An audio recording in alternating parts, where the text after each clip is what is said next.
You can't see me shaking. You can't see us shaking hands. So, let's see. Today's opening music was something from They Might Be Giants. Dug up at the last minute and at great expense. Okay, we are live, supposedly, December, 4th? 4th. Right, 2004. And the Atheist Community of Austin is a non-profit educational organization promoting positive atheism and the separation of church and state. You know, we should actually practice negative atheism because you can't prove a negative. Or, no, maybe we should do that. Never mind. We have weekly meetings Sunday mornings at Hot Jumbo Bagel Shop at 307 West 5th Street at 10:30 a.m., except for the first Sunday of every month when we have our lecture series at 12 p.m. in the mayor's room of the Austin History Center. The bagel shop will be open tomorrow. Assuming that's correct.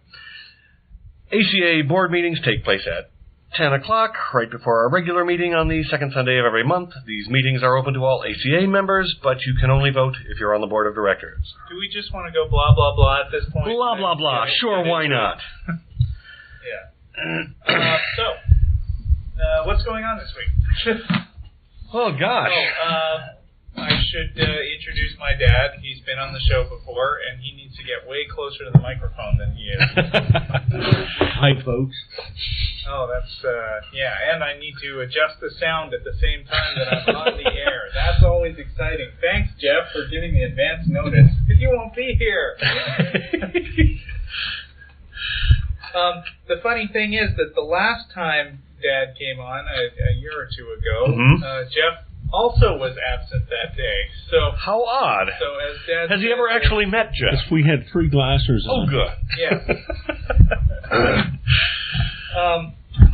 But this is always exciting. And I understand we're not actually broadcasting on the Atheist Network at the moment, but we're going to rectify that. And some people are managing to listen somehow. Cool. Do we have anybody in the chat room? Have a full chat room complement here? We have a semi-full chat room. Good, Hi, everybody. Hello.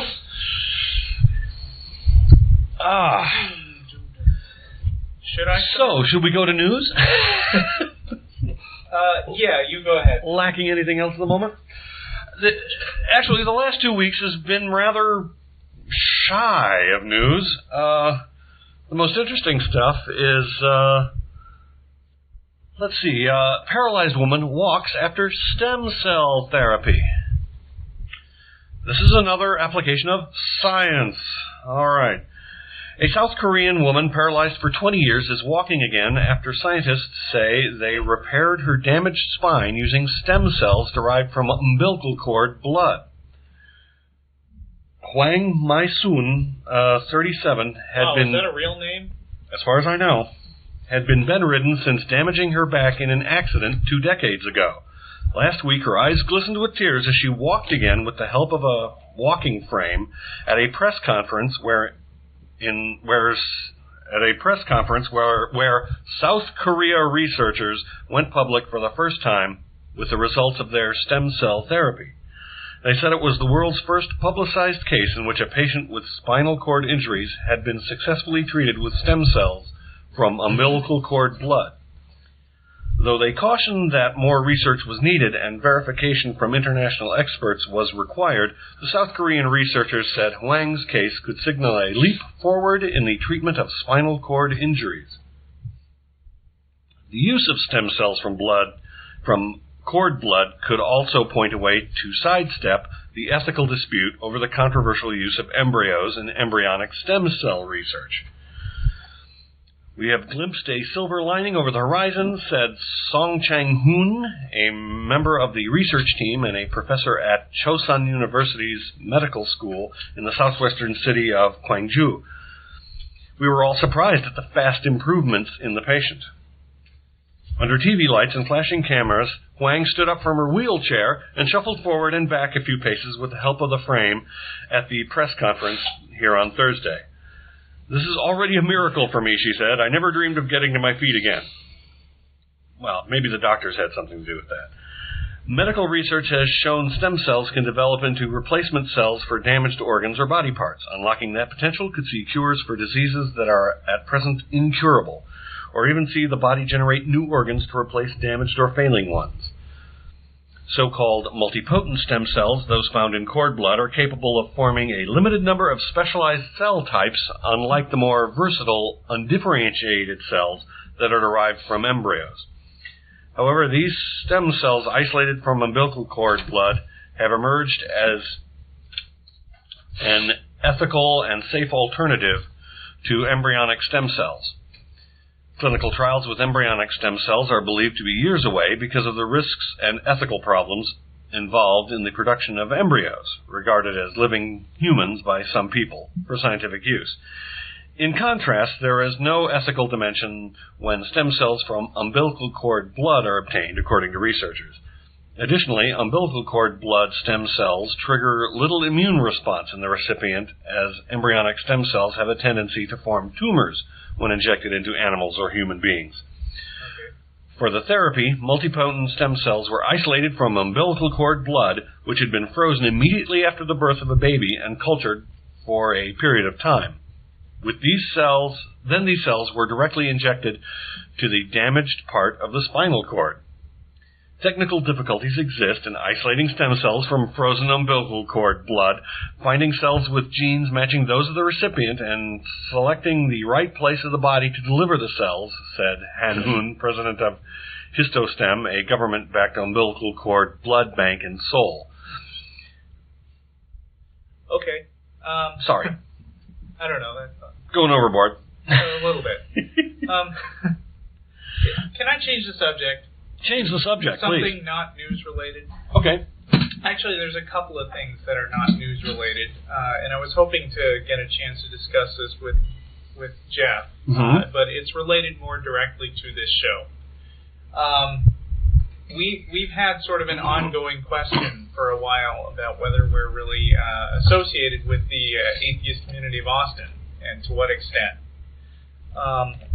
And part of the reason that this is a question is because the Atheist Community of Austin is an officially non-profit organization, Right. which means that we're not technically supposed to talk politics. Right. So originally we told our listeners that this group called the Center for Inquiry was coming, and we were going to jump on the bandwagon and be with them.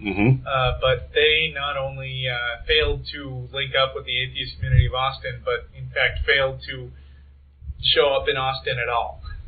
Right. So Jeff has been all for just cutting all ties and striking out on our own. The only problem with that is that we archive shows, and that's a big chunk of bandwidth, and that costs a lot of money, and we don't want to give that up right now. Right. So we're considering becoming less political, particularly now that the election is over. But that kind of... Right. Yeah, I see you making a big face there, because that's a big part of what we do. Yeah, what we talk about. Yeah. Meanwhile, I've got a related thing to bring up, which is, Dad? Yes. When you were on before, and when you've listened in the past to the show, you mentioned that we spend an awful lot of time talking about Christianity and saying sort of this may not be so much about this show necessarily, but about the TV show, which you've also done.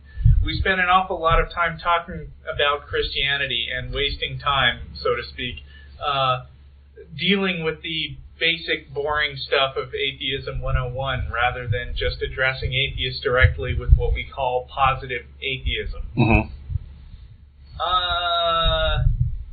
I think these things are sort of related in a way, because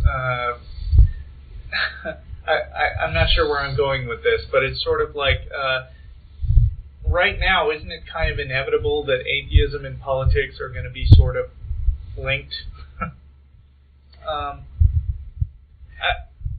I mean, look at it this way. We've got a president of the United States who feels the need to pander to a whole bunch of extremely crazy people. I'm going to suggest that this would be a good time to bring in this contrast to Europe that I wanted to talk about. Okay, that would be great. I have a selection I'd like to read. This is from a very recent book. It's called The United States of Europe. I'd like to preface this. I actually mentioned on the show in the past that you are one of those people who are talking about leaving the country because of the election. Yeah. And we have, I think the three of us disagree with that sort of decision. Well, let me... I don't know what Dennis thinks. Why don't I go on with this? It's your choice. Okay. This is a selection from a very recent book by T.R. Reid, the former bureau chief in London for the Washington Post. The book is called The United States of Europe, the New Superpower and the End of American Supremacy. By an interesting coincidence, it was published the day after Election Day. So here's a quote from that book. Well, the new Europe, and particularly the younger generation of Europeans, has drawn closer together because of this broadly shared pop culture. 21st century Europe has lost, or at least almost lost, one of its most powerful connections, which virtually defined the continent and its inhabitants for much of European history. For nearly 1,500 years, Europe was more or less synonymous with Christendom. From the 4th century A.D., when the Roman Empire became a Christian empire, through the Holy Roman Empire, the Middle Ages, the Reformation, the Renaissance, the Industrial Revolution, and even through the wars of the 20th century, Europe was a devoutly Christian place and the global center of the Christian faith. The power of religious conviction spawned bloody battles, inspired timeless works of art, and spurred thousands of people to spend decades or centuries erecting the awesome cathedrals that mark all great European cities. Christmas, Easter, and the other great ceremonial days of the Christian calendar defined the European year. Until well into they still do. Yes. To some extent. Until well into the last century, the majority of educated Europeans got their education, at least in part, in Christian schools. Europe's great art and architecture, music and literature were all deeply touched by the pervasive influence of the church. The faith created bonds that reached across all borders. But today, Western Europe, the home of the world's biggest religious denomination, the Roman Catholic Church, and the birthplace of most major Protestant faiths, has turned its back on religion. The Dutch sociologist Nan Kirk de Graaf, who studies faith and belief around the world, reports that 21st century Europe has one of the least religious populations in the world. A continent that is full of ancient churches and religious shrines is increasingly empty of practicing religion. In Britain, France, Germany, Holland, and Belgium, fewer than 10% of the population attend church as often as once a month. Only 12% of Britons describe themselves as active members of the Anglican Church. In Scandinavia, the handsome, high-steepled churches that mark every city and village attract less than 3% of the people, and governments no longer subsidize the disestablished Lutheran Church. In Amsterdam, the Dutch Reformed hierarchy is converting cathedrals into luxury apartments to pay its bills. In the former Soviet satellites east of the Iron Curtain, nobody has seen a need to restore many of the ancient churches that the Red Army turned into barracks or warehouses. I have attended church on Sunday mornings in dozens of European cities and villages. The author of the book. Right. I'm still quoting. Sitting in those marvelous old cathedrals, listening to the mighty organs echo in the vaulted ceilings, two things have always struck me: how beautiful those structures were and how empty. Does it make any difference in daily life whether Europeans still believe in God or go to church? It is hard to argue that 21st century Europe is a less moral or caring society than the church-going United States. Yes, Americans put up huge billboards reading "Love Thy Neighbor," but they murder and rape their neighbors at rates that would shock any European nation. Corruption in business and government seems equally prevalent on both sides of the Atlantic. Norwegians don't go to church much, but they give away 10 times as much per capita as Americans do in aid to poor countries. Indeed, every West European government devotes a considerably larger share of its budget to foreign aid than the United States does. Perhaps the most significant implication of the secularization of Europe is that it deepens the divide between Europeans and Americans. Depending on how the question is asked, up to 95% of Americans say they believe in God. In most of Europe, the figure is closer to 50%. The public religiosity that is a part and parcel of American life is rarely seen on the continent. The only televangelists on European screens are piped in via cable from Newport News in Houston. Europeans tend to be surprised or amused when U.S. politicians end the speech with the words, "God bless America." Almost impossible to when they hear that, the intellectuals break out in a little smug smile, reported Jonathan Freedland, a columnist with London's Guardian newspaper. It's almost impossible to imagine a prime minister over here saying "God bless Britain" or "God bless Sweden."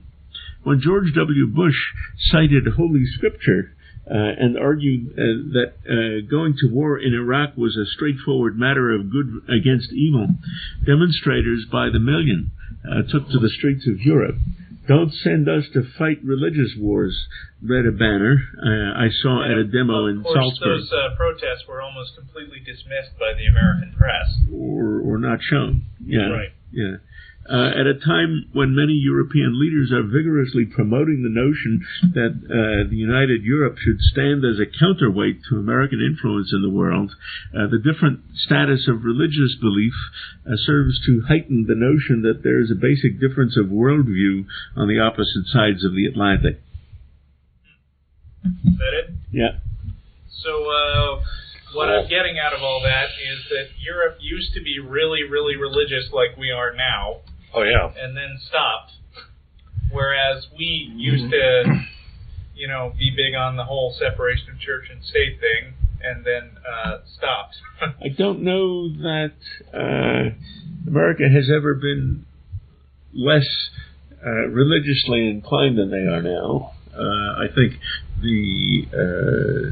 our current leaders are emphasizing it more, but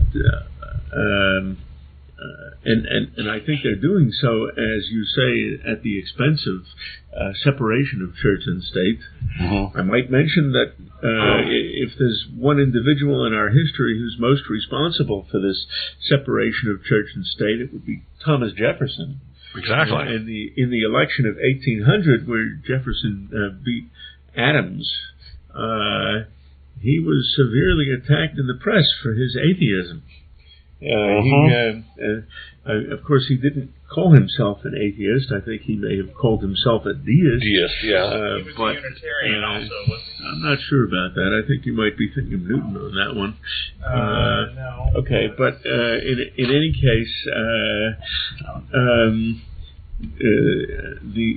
the point that I'm making about that is that the popular press opposition to atheism goes back at least as far as our champion of separation of church and state. Oh, yeah. Well, atheism has always been a dirty word. Yeah, it has, but it seems like things have...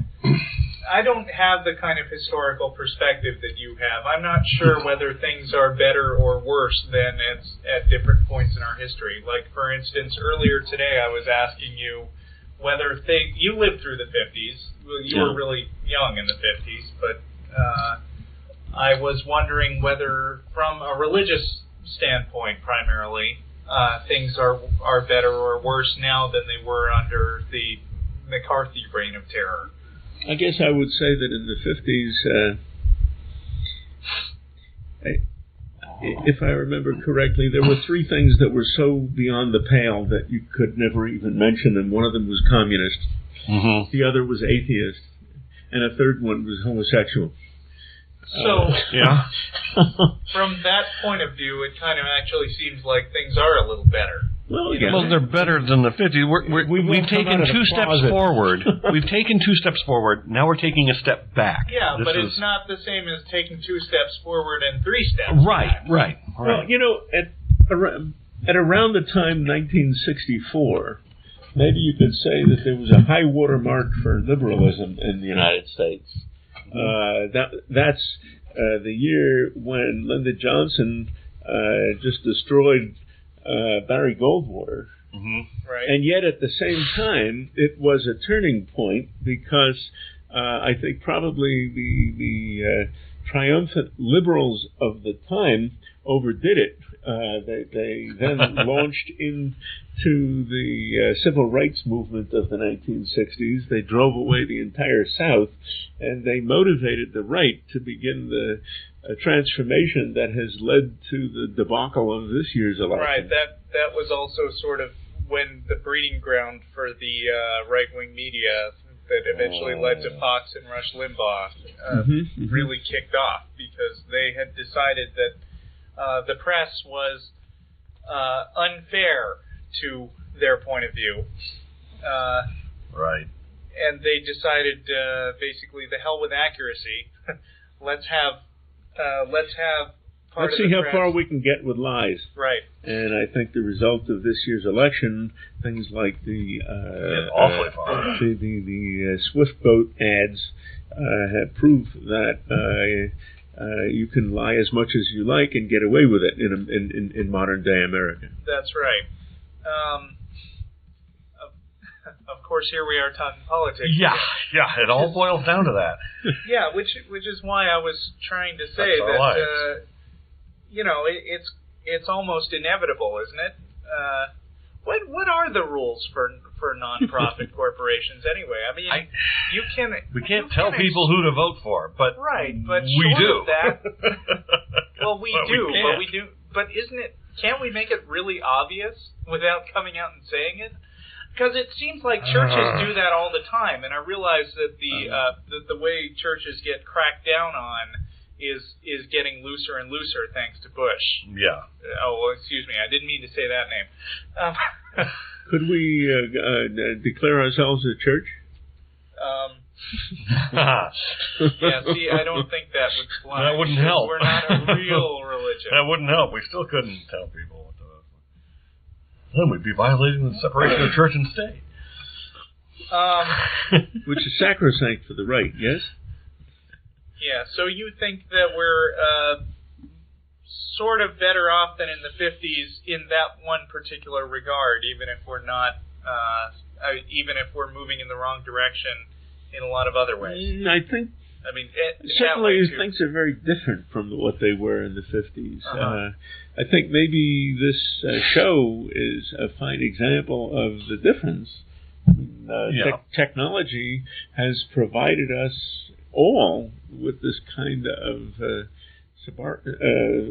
this kind of soapbox we can speak from without intervention from the big corporations that own the big media. Right. Well, you could just say that we're too small for them to pay attention to. That's the thing. We're part of the background noise rather than the... So soapbox is a good analogy. Yeah, it is. Yeah, almost literally, huh? Coming back to the way that politics affect, continuing with this idea of how politics affects atheists, I printed off not a news story this week, but an opinion piece by someone in townhall.com, of all places. Mm-hmm. And if you've been there, I've never been to Town Hall. That would be the soapbox for someone like Ann Coulter, for instance. Oh, boy. So we've got this guy named Doug Giles, who I've never heard of before. And here's what Doug had to say. He says, "Do you have a pit bull attitude?" is the title of this. Mm-hmm. I'm bringing this up because I think this seems sort of typical of the way that Christians are now flexing their political muscle that they feel like they've suddenly acquired thanks to the so-called mandate of the election. When you ask the average Joe today how he would describe a Christian, he's likely to come back with a characterization of someone who's intellectually weak, physically out of shape, economically unproductive, morally spineless, and a constant complainer. Sort of an insipid spiritual poodle. As far as most Christians go, it seems as if courage, brain cells, and heroism are on the endangered species list. Okay, I'm going to stop right there. Wow. When I ask you how you would describe a Christian right now, is that what comes to mind? Well, that's how I might. If you ask me to describe a fundamentalist, whack job Christian, yeah, that would be how I describe it. But a Christian, everyday. No, not at all. That's not how I would describe a fundamentalist whack job Christian. I would describe, I don't think of somebody as sort of a poodle, as he puts it. I don't think of fundamentalist Christians as poodles. I think of them as crazy people who are grasping for power and taking whatever they can get and belligerently trying to intimidate everybody who doesn't agree with them. Mm-hmm. Wouldn't you say? It sounds accurate. I think maybe they're both right, because yes, there are some prominent Christian spokespeople who are very forthright of their opinions and very influential. And yet, on the other hand, I think there are plenty of poodles out there. Okay. There's not a single type. There's multiple types. Oh, yeah. Okay. Well, I'm not sure you know where this is going. No, I don't. Take us there. None of the church founders ever intended this sad state of affairs. God intended his believers, especially Christian leaders, to be spiritual warriors. I'm not even sure which side this guy is on yet. Oh. To be pit bulls who smash demonic strongholds, stand for truth, and bring life, light, and healing to this great planet. I think I know which side he stands on now. Yeah, I think so. As I see it, a Christian without a pit bull attitude is a poodle Christian. What a terrible fate to be a poodle Christian. A pit bull Christian is a hero and a champion, braver than the bravest, one who laughs at difficulties, dangers, and death. The poodle Christian runs to his air-conditioned doghouse when it starts to get hot in the kitchen. Sweetie poodle Christians fear they might lose the curl in their hair if they get too close to the flame, too close to the front of the major spiritual and moral battles of the day. This guy is afraid of losing the curl in his lip instead of in his hair. Yeah. Therefore, the poodle Christians choose to hang out within the stained glass-tinted windows of the church instead of going out in the real world to confront secular monsters. Could we just change some of the wording here and talk about poodle atheists? Shouldn't we encourage pit bull atheists? I don't know. I don't know. I guess that's what it's going to take to respond to this kind of stuff. Because what this guy is saying is that Christians should be more tough, more of a pain in the ass, and get on people's case and verbally, go bite them.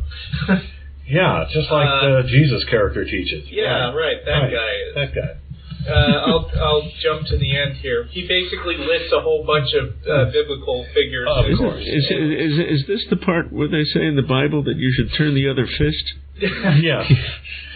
Unacidity, throw the other fist. Yes, that's what this guy's preaching. My flashpoint is this. The church would be helped immensely if more pastors were to spiritually breed for ecclesiastical and cultural courage instead of the Sunday morning poodle show. Hey, pastor, charge your people with joining the fight for our society and discourage them from being dependent, spiritless little fifis. This is odd for a religion whose main purpose is to escape a just punishment. Bunch of cowards. Yeah. I mean, if God judges you should go to hell for being a sinner, then you should happily go to hell and not try to scurry behind the skirts of the Jesus character and escape just punishment. Take your punishment like a man. There's one thing that concerns me about what you're saying. There are varieties of Christianity. I'm thinking here primarily of Calvinism, Reform Protestantism, in which the Huguenots, for example, who believe in predestination. Oh, right. Who argue that you're going to hell not because of any sin you committed, except inheriting the original sin for which Adam and Eve fell. Right. And that there are varieties of this religion which say that it is predestined for all time who is going to hell and who's going to heaven, and it has nothing to do with how good you are on earth. Right, I've had conversations with those guys. Yes, Jonathan Edwards. That must help your morals. Sinners in the hands of an angry God. You're a loathsome spider being held over the pit of hell by a God who hates you. Yeah, I mean, this stuff seems to me like the ultimate perversion of religion. Yeah. So it's not new. It's institutionalized insanity, right? Yes. Century. I mean, they were writing like this in the 17th century, but it seems to be on the 18th century. Oh well, it's both. Calvin goes back to say 1635 in his writings. It seems to be on the rise, is what I'm saying. I mean, I've never had a view of Christians overall as wimps. No. I've had a view of them as, by the principles of the religion, in a way, they ought to be wimps, but in a nice way, which is, be nice to people. This reminds me of something else.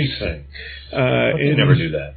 In the late 40s, when world Judaism was just recovering from the Holocaust, and when the State of Israel was established, there was a movement among the Jewish refugees from the Holocaust that, the theme was never again. We must not let them do this to us again. We must turn into a new kind of Jew who is a strong soldier and who fights back. In the late 40s, that was almost an impossible dream. Of course, today, when you have the Israelis building a wall on Palestinian territory and progressively more hemming them in and bulldozing houses and terrorizing the Arabs of Gaza and the West Bank, it's almost a parody of this dream of the 40s. And, there's something similar about this Christian writer that you just quoted from. I think, of course, there were times in Christian history when the Christians were the underdogs. Yeah, and yes, so I think maybe the moral of this is whoever gains the upper hand turns into the monster. Yeah. Because once they got power, what was that called? Oh yeah, the Dark Ages. Let's see, how did they do that? Let's see what we can learn from it. Yeah. Frankly, at this moment, I'd rather be the monster than the one getting thrown to the lions. But I don't. in another sense, I'd rather nobody be the monster. Right. I might even mention that in the Soviet Union, when the atheists gained the upper hand, nobody was able to outdo them as monsters. Yeah. Well, were they atheists? Sort of nature, anyway. Well, yeah, they were in the Soviet Union. I mean, certainly Lenin and Stalin were atheists. It was state-mandated atheism. Which in a way is the problem. The state mandating what people should believe. I've had the opportunity to drive through the Russian countryside, through a lot of little villages, and in every little village is a bombed-out church. Stalin was very thorough about this. Man. Anything that conflicts with his power, Right. Well, geez, I mean, there's a lot of belligerence on both sides. I mean, on all sides of the country right now. It seems like and I'm not claiming to be not part of the problem. Right. I think we have a tone on this show of being pretty pissed off. But I just had a discussion this past week on the Motley Fool board where they were saying, it's time to recognize that religion is an outmoded way of thinking, which I agree with, and that if I had my way, I'd basically get rid of this isn't me talking, but some other people. If I had my way, I'd get rid of all religion. If I could just make religion disappear and not let it come back, I would. And I had this sort of nice liberal Christian who I've mentioned in the past. I mean, I haven't mentioned her by name, but she's been involved in my arguments about the Euthypro project. She emailed me and said, I'm sensing sort of a hostile tone shift in the way the atheists on this board talk. They're angrier now. They want to. I tell my other Christian friends that all atheists want to do is be left alone to believe what they believe and not have government interference. But now it's starting to look like I'm wrong, she says. It's a reaction. It is. I mean, we're having our rights taken away. We can't be angry about that? Well, yeah. All right, then.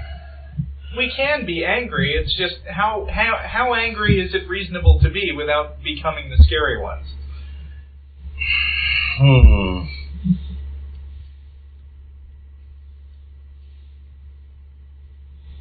Angry as you want to be. I mean,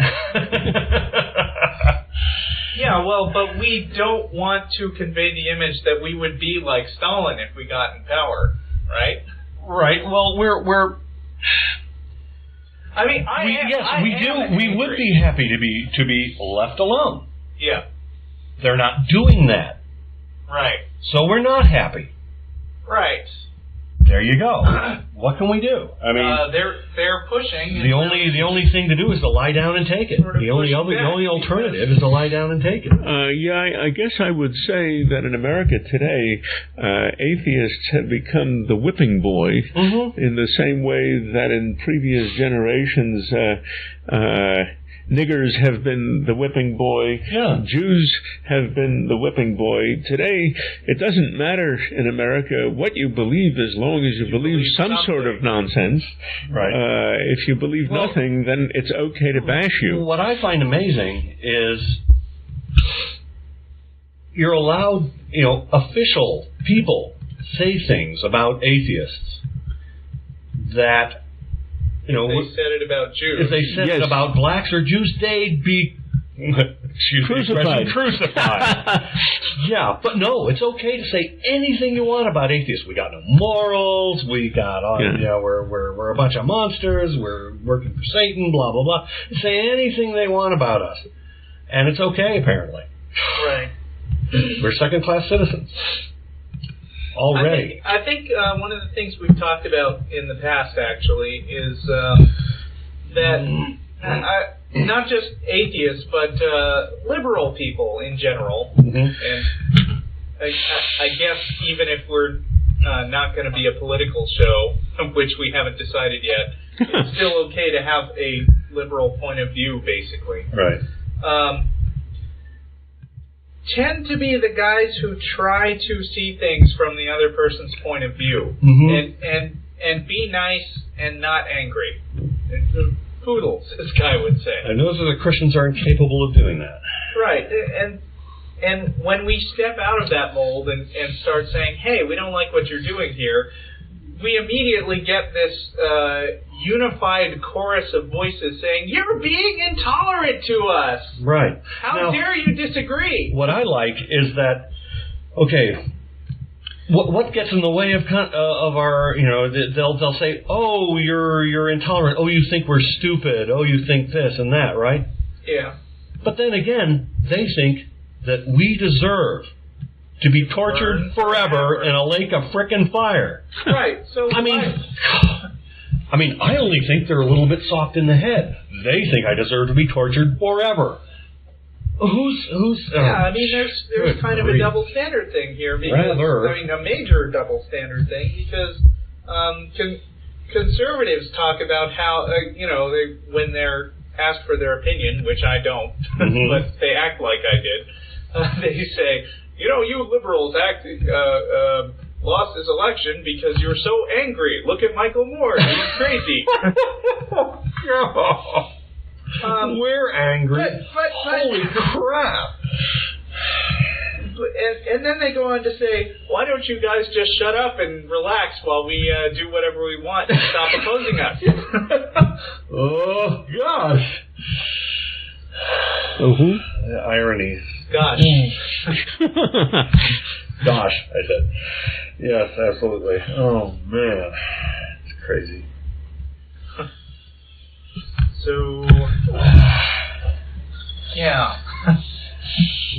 Anyway, I have another news story. Okay. This is a lot shorter. All right. It's about stem cells again, oddly enough. Stem cell research and therapeutic cloning. The Australian government has instructed its delegates at the United Nations to support a U.S. and Costa Rican proposal to ban therapeutic cloning. According to one of the pioneers in stem cell research, Professor Irv Weissman of Stanford University, this will be the equivalent of having banned DNA technology in the 1970s. If that had happened, then a host of treatments now available would not exist. He argues that therapeutic cloning of cells, which allows diseases to be studied in ways never possible before, has the same potential. Professor Weissman argues that ideology and fundamentalism will allow hundreds of thousands of people to die who would have otherwise lived. That's yes, bad. Australian government is going through its own little fundamentalist takeover. I don't know if that includes New Zealand, for those interested in leaving this country because of its fundamentalist takeover, but your guess is as good as mine. Do your research. I think I have an explanation for why they're doing this. Yeah. See, I've put together some pieces of a puzzle about what the fundamentalists want for our society, and I think I've come to a tentative conclusion about why they're trying to do this. Mm-hmm. So let's put together outlawing stem cell research. Why they're outlawing stem cell research, and why they support the death penalty. Why they cut funding for education? Yeah. Why they oppose abortion? Why they oppose contraceptives? What I've figured out is that their real goal is that they want to maximize the throughput, move them in and move them out. Mm-hmm. They want to have as many people be born as possible. They want to keep them from getting educated, and then they want them, in their desperation, to commit acts for which they can be put to death with the death penalty, and so they succeed in moving them in and moving them out. Now, what I haven't figured out is why they want this, but it's clear that this is what they're trying to achieve. The thing, my theory is that they want to be perceived as right. Uh-huh. They want to be perceived as correct. They want to have the special knowledge. And science, education, reality stands in their way. Uh-huh. and they don't like it. Yeah. So if they can legislate it, they'll do that. I mean, a large mass of poor and stupid people have historically been the best base for for really old school religion to survive, but thrive. Everybody wants to feel like they're correct, and so they'll mass together and force reality to and attempt to legislate reality to say that they're correct. Yeah, it's crazy. That's my theory. They can't. The very existence of atheists, people who don't believe what they believe, is an insult to them. Yeah, well, I mean, our very existence is an insult. Well, of course, this is historically one of the main foundations of anti-Semitism over the years. I mean, the fact that, for example, Jews in the Middle Ages wouldn't accept Christianity was one of the main reasons why people attacked them. So we're seeing an extension of that today to atheism. But I suspect the reason that they're attacked is not because they have a different religion or something like that. I think the reason they're attacked is the Christians think that anybody who doesn't believe like they do thinks they're stupid. Well, I'm not sure that's the issue, but I mean, I've read that part of the reasoning is Jesus was supposed to be king of the Jews.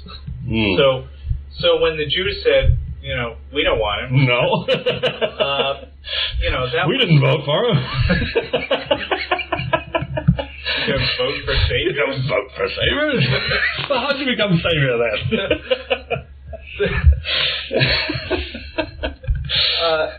So, I mean, actually there was a very early attack on the Jews that was even in the Bible, where words were put into the Jews' mouth saying, it's our fault that we're going to execute him and let his blood be on our heads and the heads of all our children. So take that, Jews. It was a frame-up. Yeah. I forget what we were talking about, though.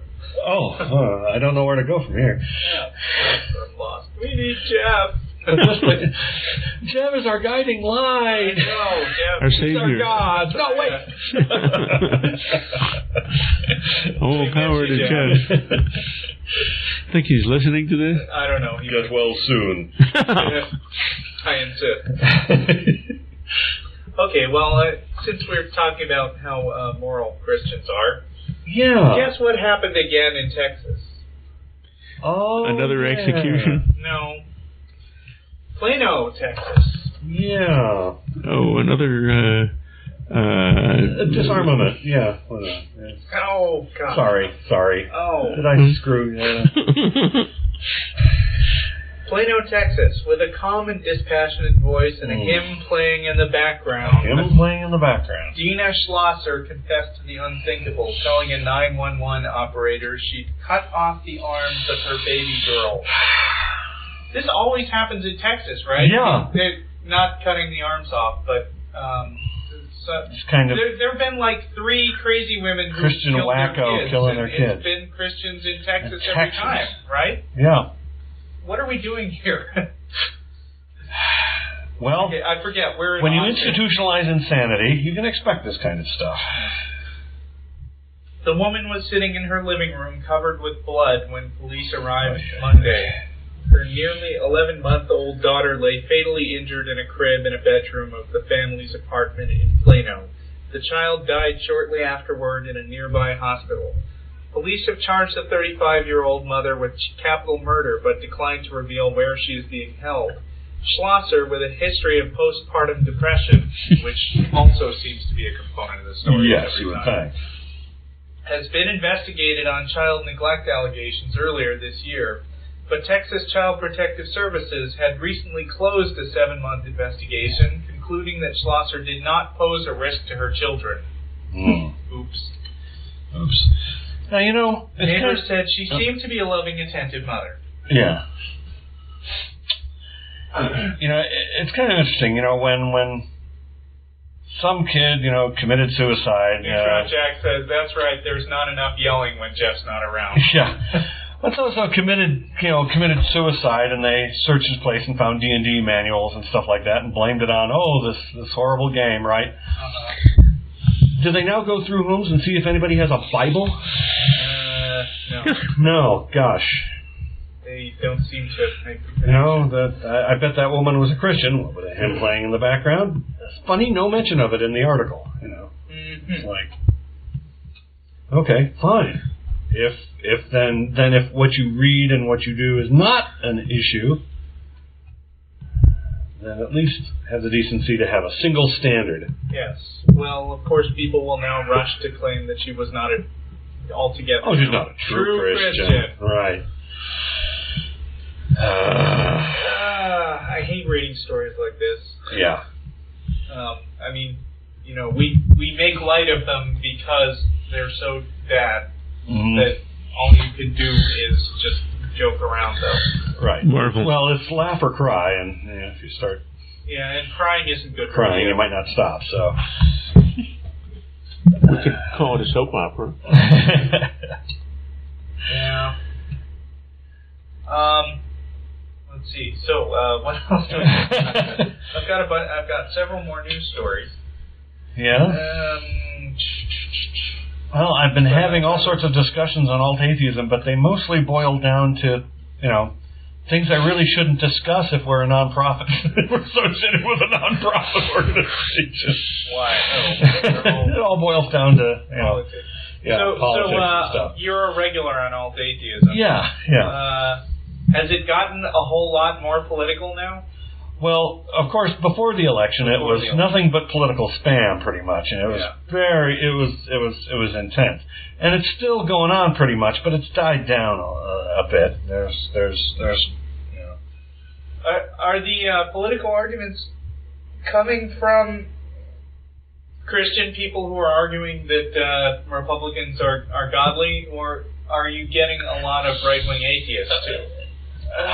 There are some right-wing atheists. Yes, there are such things as right-wing atheists. Yes, you have some of those there. It's bizarre. I mean, we have a very small number in the Atheist Community of Austin. The problem is, when they start arguing for their side, they start sounding like Christians, like fundamentalists. It's weird. Well... They're not talking about God, but they're talking about, the government and stuff like that in the same way. What's really weird is that when atheists start defending the right-wing side, they actually start defending even the religious stuff. Mm-hmm. Yeah, they do. They don't understand their own rights are being trammeled. No, it's like some sort of cognitive dissonance going on because, if I'm a right-winger and all right-wingers are supposed to support religion, then... I guess I support religion, yeah. For instance, yeah. Ed would come out and say, I say, so you're saying might makes right. He goes, yeah. Duh? I couldn't believe it, so okay. Are we talking libertarian? Is that what it is? What? No, I don't think we've mentioned libertarian. I don't know. No, you didn't mention it, but I did. A lot of libertarians, and I want to be cautious here because, Ashley Perrion has to listen to every show, and because he's our archivist, and he's a strong libertarian. Sorry, Ashley. So what are you going to say? Speaking up a lot, but no, he doesn't. He's a great guy. Well, not Ashley, but I think a lot of libertarians seem to take positions on a whole lot of things that are indistinguishable from Republicans. Me, I sort of, admittedly, I don't know the modern definition and the platforms of the libertarians, but it struck me as kind of, everybody would have to be really a lot more intelligent and more responsible than they are for libertarianism to work. Libertarian depends a lot on personal responsibility, and people aren't. Well, playing libertarian's advocate, I know what the libertarians would say is, so you know better than the individual about what's good for them, so you must enforce your point of view on them, or something like that. Mm-hmm. I'm not good at playing libertarian. No, Sorry. No, but I was just going to give an example of a right-wing atheist who winds up talking like a Christian, which is basically an argument I had recently with somebody who said, you guys keep talking about how bad Christian fundamentalism is here, but why don't you ever complain about right-wing Islam, which is really bad? No. Right. I think you're just biased or politically incorrect. Politically correct, because you just look for every bad little thing that Christian right-wingers do. Oh boy. And you never go after crazy Muslims. And so I posted a very ranty post in response, yes, saying, there you go, angry. All right, here you go. F the Middle East. Yeah. F the Taliban. No bones about it, let's be clear. F religious terrorists. F theocracies. Okay, are you happy now? Because, when you say I don't complain enough about Islamic fundamentalists, it seems sort of like you're complaining that I don't complain enough about the Virginia sniper. Right. I think you can take it for granted that I'm against shooting people at random. Yeah, I'm against flying planes into buildings. Yeah, So I expect not to have to talk about it all the time to appease you.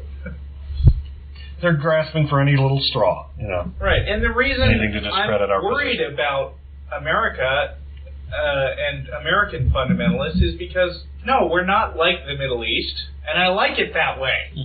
Yeah. I want to keep it that way. And when I see it moving in the wrong direction, I don't think the appropriate response is to sit around and say, well, let's see how bad it will get. Maybe things will turn around. It's this basic principle I keep hearing that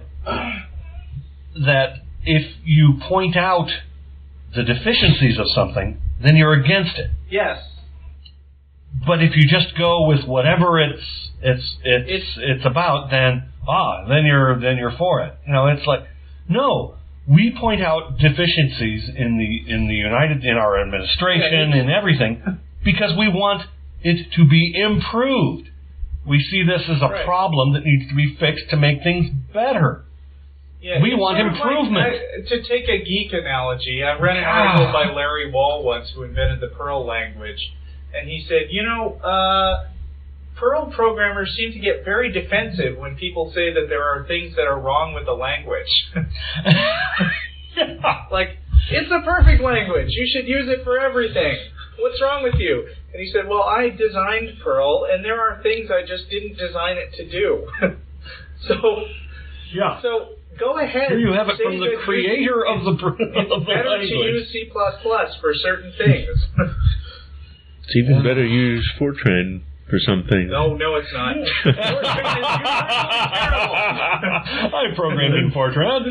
Fortran 90 is the best scientific language. I can see that. Heretic! But we digress. Yeah. Dad, you think the country is beyond saving, though? I wouldn't say that it's beyond saving, but I am getting progressively more pessimistic. If I come back to that book I quoted from earlier about the United States of Europe, let me touch on another issue that has been of growing concern lately. The United States has this massive budget deficit. It has an even more massive national debt. It has an enormous amount of personal debt in credit cards and such. Who's paying for all that? It turns out that a very large amount of that debt is being paid for by foreign countries, such as Europe, Japan, and China. Why are they doing this? Since World War II, there's been one dominant currency in the world. They call it a reserve currency, and that is the dollar. There's been very little alternative for that. There's a new alternative, the euro, which was introduced not quite 3 years ago, and in that time, it has increased in value relative to the dollar by about 50%, and the rate of increase is accelerating. Oh boy. The reason why it's accelerating is precisely America's debt. Because since America's dollar is based on America's economy, if America's economy goes belly up, then it's going to drag a lot of the world's other economies with it. But you see, now there's an alternative, and that's the euro. The euro is based on a bigger gross domestic product. It's based on a larger population. It's based on a larger economy, and it's based on a better run economy, because the European economy does not pour huge amounts down the rat hole of defense spending. In fact, they rely quite a lot on American defense spending to avoid doing that. Instead, they put their money into things like transportation, infrastructure, education, healthcare, pensions, things that make life worth living better there.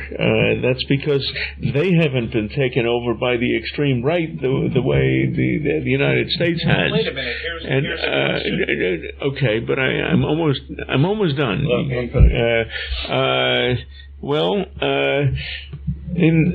Since the election, which is a very short time now, since that extremely tight election, in which I might mention Social Security was not a prominent campaign issue.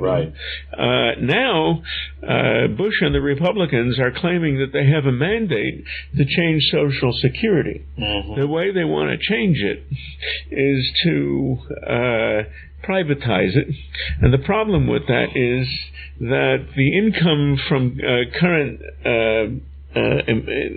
employed people is what's used to pay benefits to the retiring people, including the upcoming baby boom generation.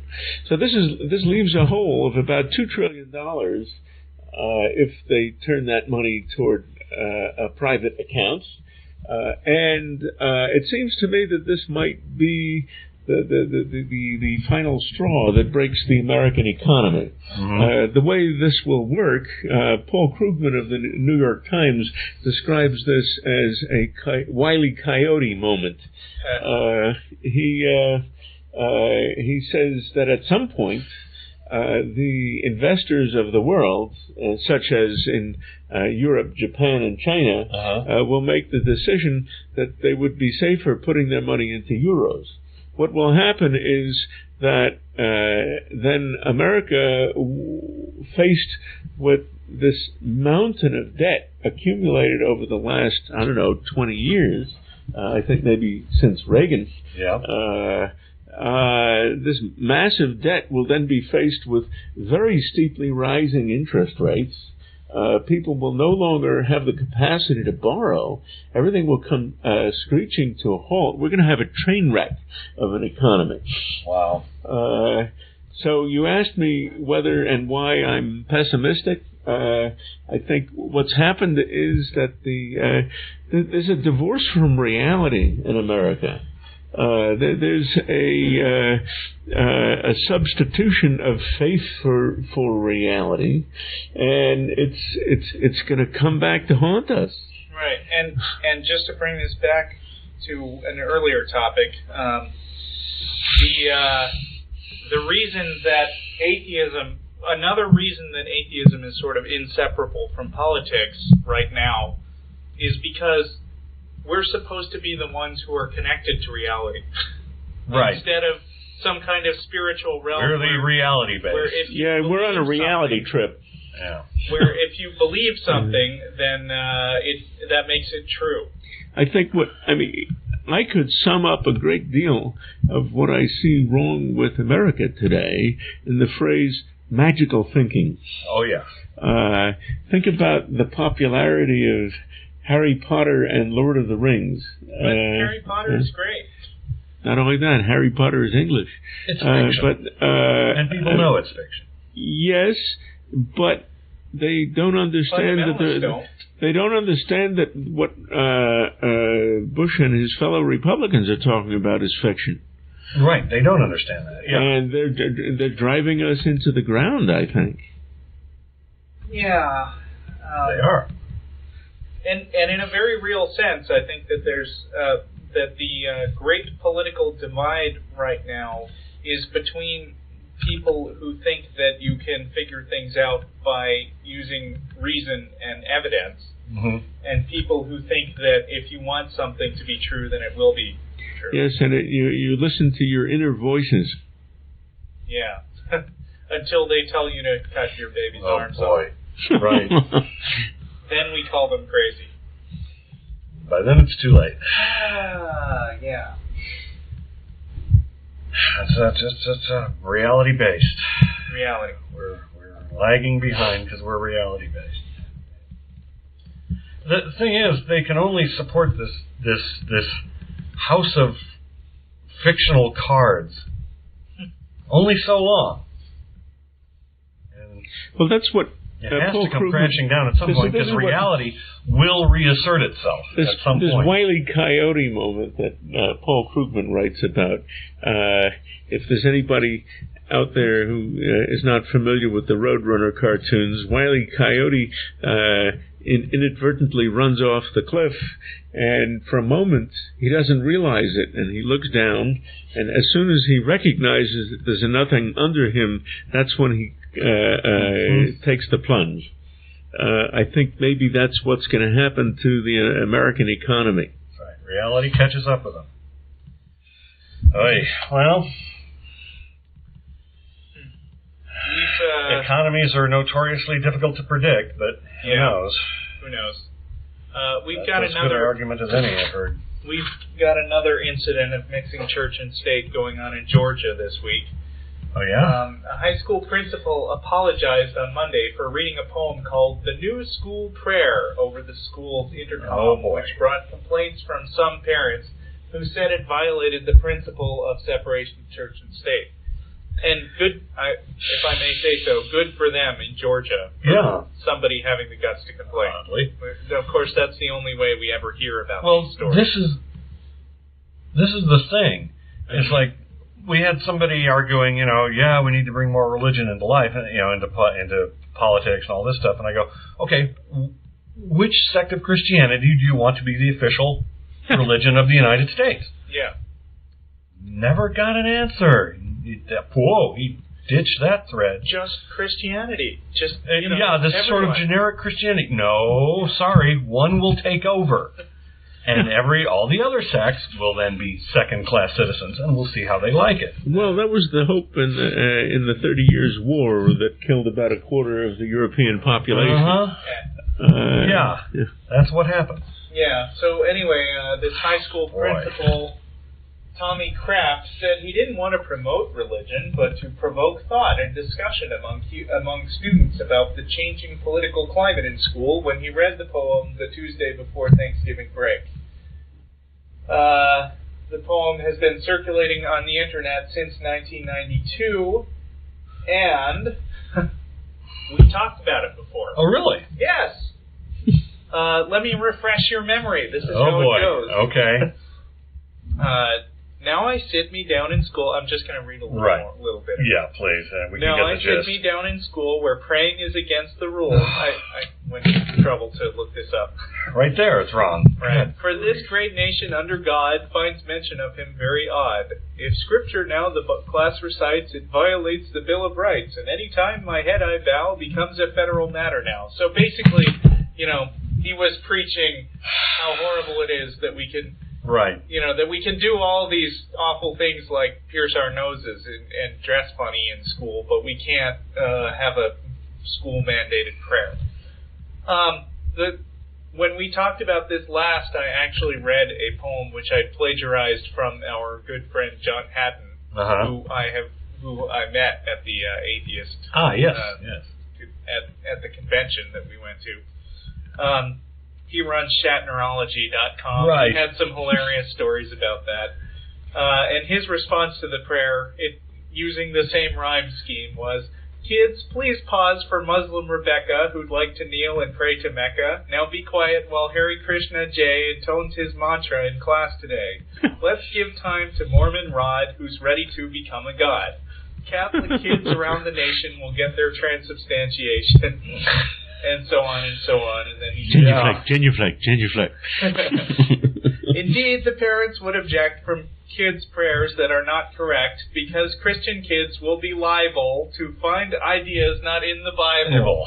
Yep. Then we'd see the sour grapes of those theocratic apes who want to loudly voice the prayers of any religion as long as it's theirs. It's like that great Snickers commercial. Which one? There's a Snickers commercial way back where there was this football locker room, and they're having the prayer at the beginning. All the football guys are down there having a prayer, right? Then the priest gets up and leaves, and this rabbi comes in and starts doing his thing, right? And then the camera pans back, and you see this line of different figures going, all these different religious things going back. Then they say, "Gonna be here for a while." Gonna be here for a while. Try Snickers bar. Exactly. That's cool. I thought that was priceless. Yeah.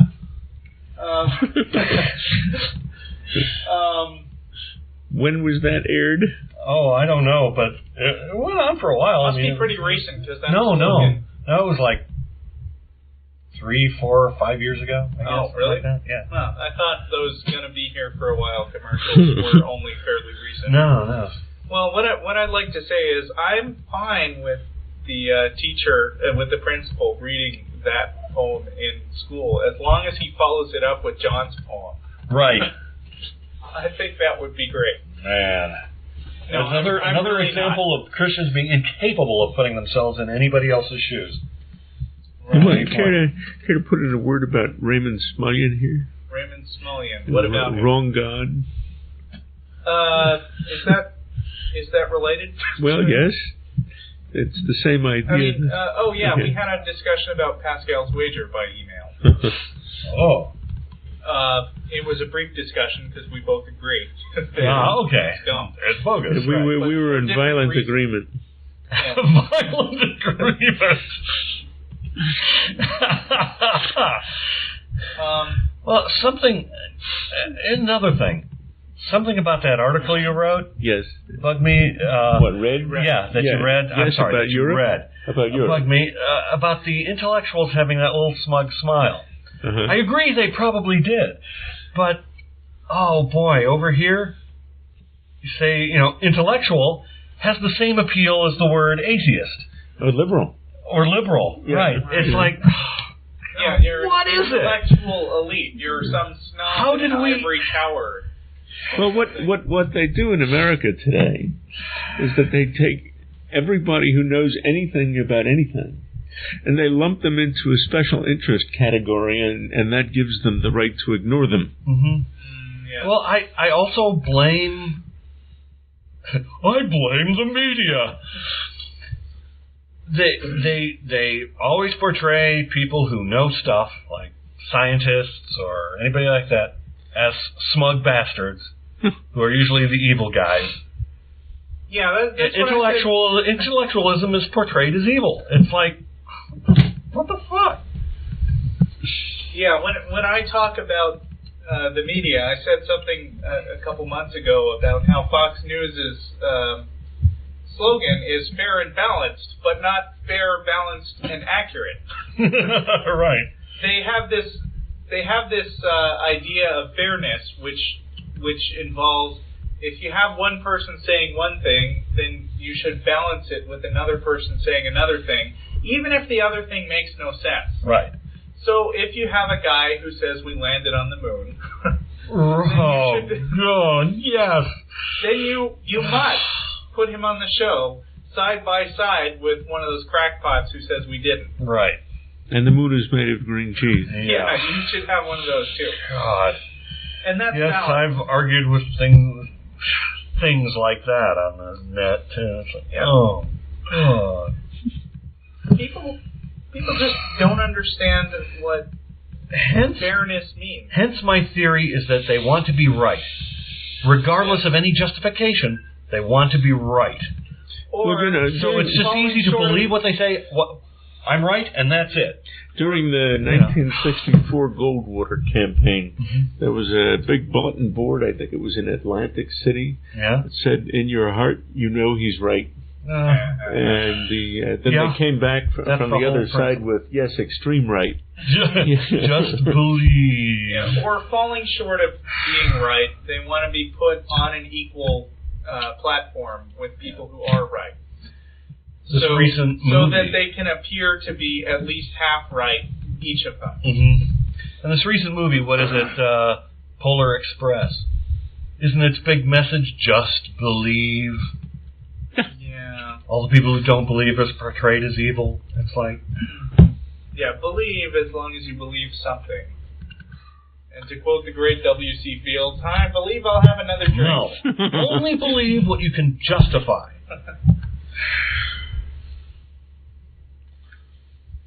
We need critical thinking. We need critical thinking. We do.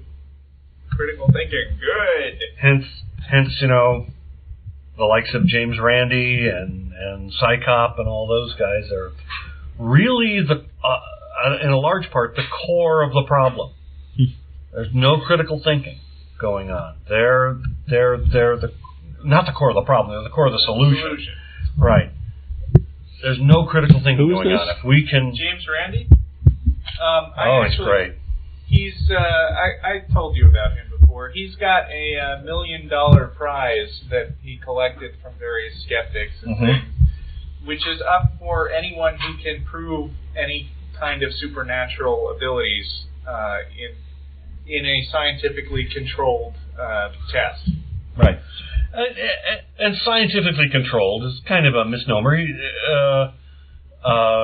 Randy doesn't claim that he's doing science. He's not a scientist. He's a magician. He's a stage magician. He's a stage magician. He knows how to recognize fraud. But he knows how to set up an experiment, and he knows how to look for fraud.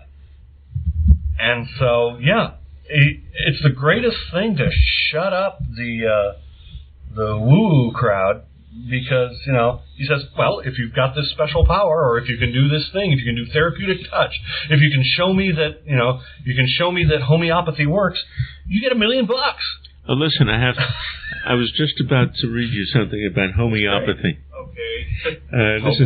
This is taken from...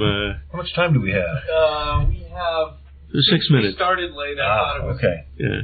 I need to start the music within a couple minutes. Okay. This is taken from a weekly newsletter called What's New by Bob Park of the American Institute of Physics. There's an item here called Homeopathy. Demonstrators in Belgium resort to mass suicide. You know this? I love it.